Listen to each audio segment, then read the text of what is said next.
بسم اللہ الرحمن الرحیم۔ سورہ بقرہ و آل عمران کے فضائل و فوائد۔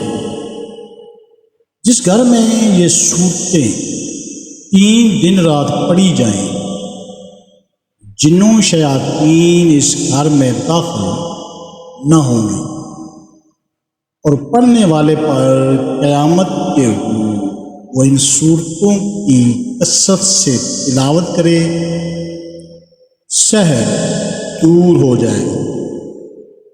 جس گھر میں سورہ بقرہ کی آخری 2 آیتیں 3 راتیں پڑھی جائیں، اس میں شیطان قریب نہیں آتے۔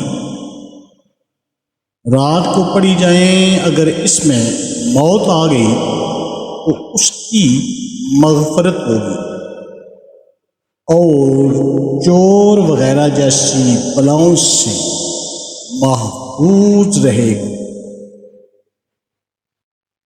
ان آیات کو رات کو سوتے وقت تلاوت کریں، گھر کی حفاظت ہی ہوگی۔ قرآن پاک کو روزانہ معمول کے ساتھ پڑھنے کی عادت ڈالیں، اور سورہ بقرہ کی آخری آیات کو رات کو سونے سے پہلے ضرور پڑھیں، اور گھر کی حفاظت اور جنات کے شر سے محفوظ رہیں۔